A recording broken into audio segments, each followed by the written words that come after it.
Good morning students, welcome to my new video of my channel Atul Biology Point. In this video I will discuss about the chapter 6 of class 9th and this chapter is tissue. तो सबसे पहले मैं tissue की definition के बारे में discuss करूँगा. Tissue is a group of cells which is specialised for a specific function. मतलब टिश्यू जो होता है वो ग्रुप ऑफ सेल्स होते हैं जो कि किसी स्पेसिफिक फंक्शन के लिए कोई विशिष्ट कार्य करने के लिए स्पेशलाइज्ड होते हैं या विशिष्ट होते हैं कह सकते हैं. टिश्यू दो तरह का होता है, प्लांट सेल और एनिमल सेल. तो ये प्लांट सेल या प्लांट टिश्यू और एनिमल टिश्यू की बात हो रही है. डेफिनेशन आपको बताई दी गई. It is a group of cells which is specialised for a specific function. उसी को टिश्यू कहते हैं. प्लांट टिश्यू दो तरह का होता है, मेरिस्टेमेटिक टिश्यू और परमानेंट टिश्यू. तो मेरिस्टेमेटिक टिश्यू की डेफिनेशन आपको देखनी है. Rapidly dividing tissue in the plant body is called as meristematic tissue. मतलब प्लांट बॉडी में तेजी से डिवाइड करने वाले टिश्यू को मेरिस्टेमेटिक टिश्यू कहते हैं. And they are found in the growing region of the plant. तो प्लांट के ग्रोइंग रीजन में पाए जाते हैं, मतलब उन पार्ट्स में जो ग्रो करते हैं. तो और जो है and they are responsible, they are found in the growing region of the plant and responsible for growth. और ग्रोथ के लिए रिस्पॉन्सिबल होता है. मतलब प्लांट बॉडी में जो ग्रोथ होती है वो मेरिस्टेमेटिक टिश्यू की वजह से होती है. और मेरिस्टेमेटिक टिश्यू तीन तरह के होते हैं, एपिकल मेरिस्टेम, लैटरल मेरिस्टेम और इंटरकैलरी मेरिस्टेम. अब हम मेरिस्टेमेटिक टिश्यू के बारे में डिस्कस करते हैं. तो देखिए यहाँ पर जो है एक डायग्राम है आपके सामने मेरिस्टेमेटिक टिश्यू को रिप्रेजेंट करते हुए. तो ये एक प्लांट आपको दिख रहा है. तो ये पूरा एक स्टेम है और यहाँ पर ये सॉइल सरफेस डॉटेड लाइन से सॉइल सरफेस दिखाई गई है. तो सॉइल सरफेस के नीचे रूट का पार्ट होगा. तो जैसा कि आपको बताया गया कि मेरिस्टेमेटिक टिश्यू में तीन तरह का होता है, एपिकल मेरिस्टेम, लैटरल मेरिस्टेम और इंटरकैलरी मेरिस्टेम. तो सबसे पहले हमें देखना है कि एपिकल मेरिस्टेम क्या होते हैं. तो apical meristem are present on the tip of root and stem. Stem tip और रूट टिप पे प्रेजेंट होते हैं. तो ये आपका पूरा स्टेम है. स्टेम की टिप पे ये टिप पे ग्रुप ऑफ सेल्स आपको दिख रही हैं. दीज आर या this is apical meristem on stem tip and this is apical meristem on root tip and they are responsible for the growth of the stem and root. तो apical meristem responsible होता है stem और root की growth को या उसकी length को बढ़ाने के लिए रिस्पांसिबल होता है. ठीक है. अब हम बात करेंगे जो आपका जो लैटरल मेरिस्टेम की बात करेंगे. तो लैटरल मेरिस्टेम जो होता है वो पूरी स्टेम और रूट की लंबाई में, स्टेम और रूट की लंबाई में लैटरली प्रेजेंट होता है. या अगर कोई ब्रांच होगी तो ब्रांच में भी ये जाएगा लैटरल मेरिस्टेम.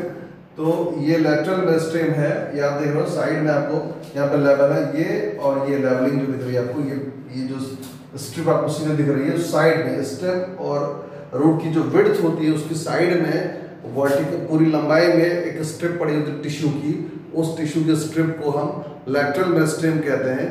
और जो लैटरल मेरिस्टेम होता है जब उसकी सेल्स में डिवीजन होता है तो स्टेम की मोटाई बढ़ती है, स्टेम या रूट की मोटाई बढ़ती है. तो आप कह सकते हैं lateral meristem is responsible for the increase in the girth of the stem and root. Stem और रूट की गर्थ मतलब मोटाई को बढ़ाने के लिए रिस्पॉन्सिबल होता है लैटरल मेरिस्टेम. प्रेजेंट कहाँ होता है? ये स्टेम और रूट की पूरी लंबाई में laterally side, lateral means side में प्रेजेंट होता है. तो ये आपको दिख रहा है लैटरल साइड में लैटरल मेरिस्टेम है जो स्टेम और रूट की मोटाई को बढ़ाने के लिए या गर्थ को बढ़ाने के लिए रिस्पॉन्सिबल होता है. अब हम तीसरे टिश्यू की बात करेंगे, तीसरा मेरिस्टेमेटिक टिश्यू की बात करेंगे, that is a intercalary meristem. अब इंटरकैलरी मेरिस्टेम क्या होता है? तो इंटरकैलरी मेरिस्टेम को समझने के लिए आपको ये समझना पड़ेगा कि what is node and internode. अब नोड क्या होता है? तो स्टेम का वह रीजन, स्टेम का वह पॉइंट जहां से पत्तियां निकलती हैं उसे नोड कहते हैं. और दो नोड के बीच के रीजन को इंटरनोड कहते हैं. जैसे यहाँ पे ये पूरा स्टेम है, स्टेम के इस पॉइंट से लीफ निकल रही है तो हम इस पॉइंट को ये पूरा नोड बोलेंगे. कि जो स्ट्रिप दिख रही है ये स्ट्रिप ये नोड को रिप्रेजेंट कर रही है, यहाँ पे ये स्ट्रिप ये नोड को रिप्रेजेंट कर रही है. ठीक है. तो स्टेम का the point of the stem from where leaf rises is called node. तो मतलब स्टेम हुआ पॉइंट जहां से पत्तियां निकलती है उसे नोड बोल रहे हैं। तो और दो नोड के बीच के रीजन को इंटरनोड बोलते हैं, मतलब दो नोड के बीच के रीजन को इंटरनोड बोलते हैं। ठीक, तो अब हमें समझना है कि इंटरकैलरी मेरिस्टेम क्या है। तो इंटरकैलरी मेरिस्टेम क्या होता है? Intercalary meristem is present on the leaf basis. Leaf base मतलब क्या हुआ? मतलब जहां से पत्ती निकल रही है उसका बेस, ये बेसल पॉइंट है, उसको लीफ बेस बोल रहे हैं। ठीक है, और लीफ बेस पे एक टिश्यू प्रेजेंट होता है, उसको बोलते हैं इंटरकैलरी मेरिस्टेम। तो जो इंटरकैलरी मेरिस्टेम है वो लीफ बेस पर भी प्रेजेंट होगा and on either side of the node. तो ये नोडल पॉइंट है, ये नोडल रीजन है, और नोड के आइदर साइड पे, मतलब आइदर साइड मतलब या तो उस तरफ होगा ये स्ट्रिप पड़ी दिख रही है आपको, या तो इस तरफ पड़ेगी ये स्ट्रिप। ठीक है, तो इस रीजन को आप इंटरकैलरी मेरिस्टेम बोलेंगे। और क्लियर होगा मेरे ख्याल से? Intercalary meristem is present on the leaf base and on either side of the node.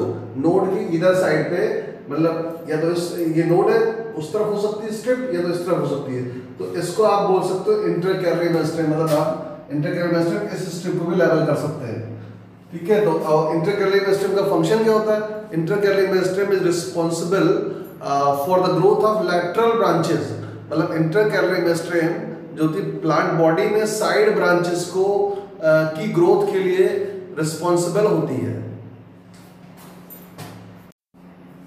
तो अब हम यहाँ पे डिस्प्ले पे आपका मेरिस्टेमेटिक टिश्यू का डिस्क्रिप्शन लिखा हुआ है, और इसके पहले डायग्राम के थ्रू ये तीनों मेरिस्टेमेटिक टिश्यू आपको बता दिए गए हैं।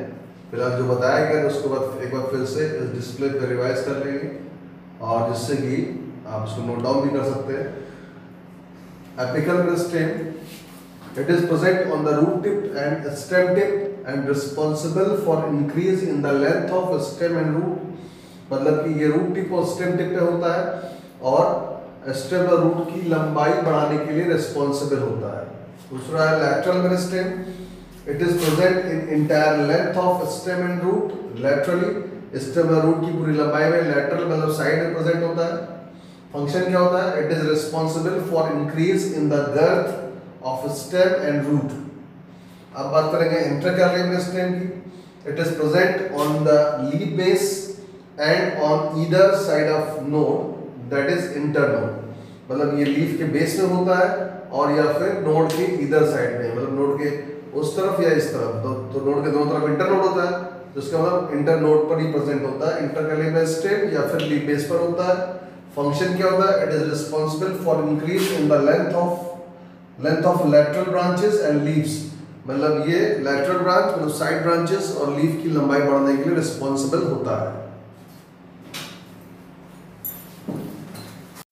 अब हम मेरिस्टेमेटिक टिश्यू के जनरल फीचर के बारे में पढ़ेंगे। तो पहला पॉइंट है, cells of meristematic tissue are very active.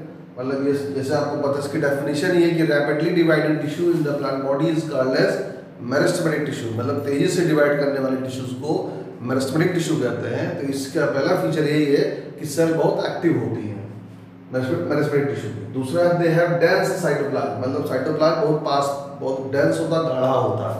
Dense का मतलब सघन होता है या फिर गाढ़ा।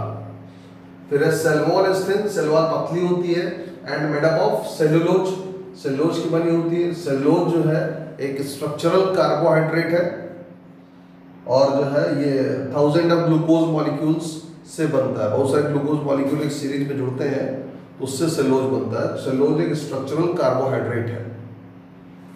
फिर फोर्थ पॉइंट है, cell contains a nucleus. Cell में एक न्यूक्लियस होता है, बट लैक्स वैक्यूल, लेकिन वैक्यूल नहीं होती है। तो ये आपका मेरिस्टेमेटिक टिश्यू कंप्लीट हो गया। अब नेक्स्ट वीडियो में हम डिस्कस करेंगे प्लांट टिश्यू के बारे में, और प्लांट टिश्यू में जो दूसरा टाइप है वो है परमानेंट टिश्यू का। तो नेक्स्ट वीडियो में हम परमानेंट टिश्यू के बारे में डिस्कस करेंगे। आप वीडियो पॉज करके नोट्स कंप्लीट कर सकते हैं। Till then goodbye, have a great day.